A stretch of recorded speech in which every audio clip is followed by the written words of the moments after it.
आप जो है सोनम वांगचुक जी को सपोर्ट करते हैं या नहीं करते हैं, तो देखो बड़ा इसका सीधा सा सवाल, सीधा सा उत्तर है कि मेरे हिसाब से इसमें मतलब ये सवाल ही नहीं उठना चाहिए कि आप उन्हें सपोर्ट करते हैं या नहीं करते हैं। कल को मान लीजिए आप किसी अच्छे कार्य के लिए खड़े होते हैं, तो इसमें कोई सवाल ही नहीं उठना चाहिए कि आपको सपोर्ट मिलनी चाहिए या नहीं मिलनी चाहिए।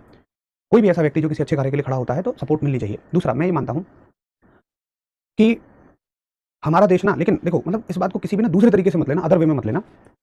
यहाँ देश में ना, हमारा देश ऐसा हो चुका है, और इसमें मैं किसी एक कोई सरकार, मैं किसी सरकार को लेकर बात नहीं कर रहा हूँ, किसी एक सरकार का योगदान नहीं है, सब सरकारों का धीरे धीरे ऐसा योगदान है कि मेरे अपने जो विचार हैं, मुझे लगता है हम लोगों की मेंटेलिटी या लोगों की मानसिकता उन्होंने ऐसी बना दी है कि जो पॉलिटिशियंस का चुनाव है ना, वो हम लोग इस आधार पर करने लग गए हैं, धर्म के आधार पर, जाति के आधार पर, अपनापन के आधार पर, इन चीज़ों पर करने लग गए हैं।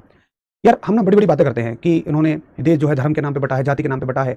चलो मैं अपने आप से पूछता हूँ कि अगर मेरे धर्म की बात आती है, मेरी जाति की बात आती है, तो क्या मेरे अंदर पक्ष का भाव नहीं आता है? मैं एक एक इंडिविजुअल से इस बात को बस पूछ रहा हूँ, किसी दूसरे पे जाइए ही मत ना भाई। जब मेरे धर्म में मेरी जाति की बात आती है तो मेरे अंदर भी वो एक लगाव आता ही आता है।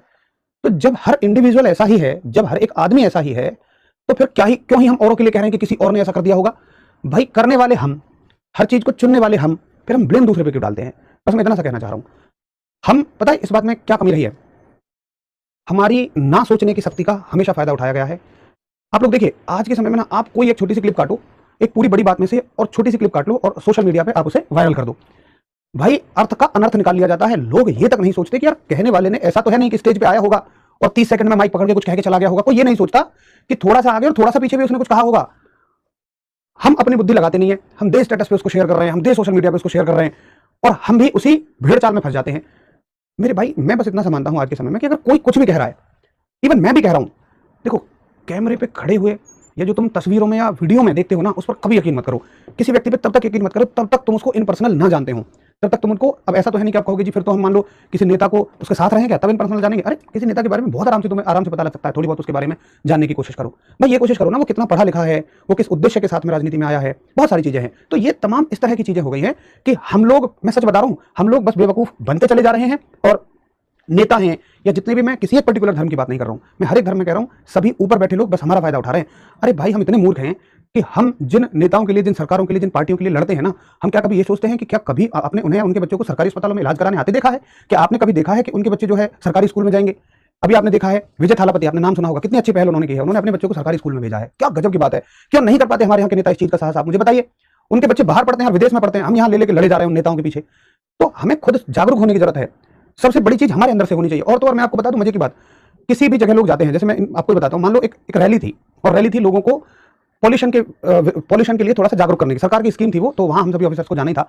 हम लोग गए, हमने देखा वहां चलो पॉल्यूशन के बारे में लोगों को जागरूक कर दिया। फिर वहां खाने पीने की चीजें आई, कुछ केला आया, कुछ चिप्स आए, फ्रूटी आई, ये आया। तो मैंने देखा कि जो लोग 2 मिनट पहले बाकी लोगों को जागरूक कर रहे थे, अब वही उनको खा खा के इधर उधर फेंक रहे हैं। अरे भाई मतलब क्या हो गया है? मतलब यही है कि बस तुम तो, एक बात तुम्हें बताई गई है, तुम्हें उसका सेंस नहीं पता, और तुम बस उसको लोगों को डिलीवर करके और चले जा रहे हो। ये लो भैया।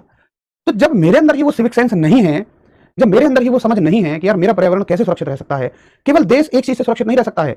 चलो ये बहुत सारी चीजें हो गई कि जिन्हें हम सरकार के मत्थे मार देते हैं। मैं किसी सरकार को प्रोटेक्ट नहीं कर रहा। मुझे नहीं लगता भारतवर्ष में कोई एक सरकार ढंग की ऐसी आई है जिसमें सारे के सारे लोग पढ़े लिखे हों, सारे के सारे लोग समझदार हों। वर्तमान सरकार से लेकर किसी भी सरकार को आप उठा लो, हर एक सरकार में आपको इस तरह के लोग जरूर मिलेंगे जो कम पढ़े लिखे होंगे, कुछ भी होंगे। तो ये सच में देश बदलना सरकार के हाथ में नहीं है भाई। बहुत सारी चीजें तो ऐसी हैं जो हमें अपने स्तर पर बदलनी है। हमें अपने अंदर से इस गलत सोच को निकाल के फेंकना पड़ेगा।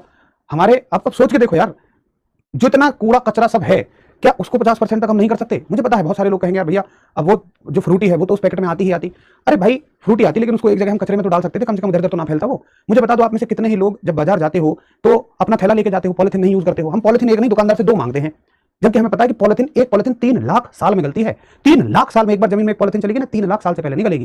कितने पौधों को ऊपर निकलने से वो रोक देती है, आप समझ नहीं सकते हैं। तो दुनियादारी की तमाम चीजों को हम करते जा रहे हैं, कितनी सारी चीजों के लिए हम रिस्पॉन्सिबल हैं, हम जिम्मेदार हैं, और हम ज्ञान दुनियादारी को दे रहे होते हैं, समझे? तो हमें अपने स्तर पर भी थोड़ा सा जागरूक होना पड़ेगा, तब जाके चीजें बदलेंगी। और हर एक व्यक्ति को अपने स्तर पर जागरूक होना पड़ेगा। अगर सिर्फ हम ये दोष दूसरों के ऊपर मरते रहेंगे ना, तब ऐसी बात नहीं बनेगी। चलो अब फिर मिलते हैं कल। उम्मीद है आपको कुछ थोड़ी बातें समझ में आई होंगी।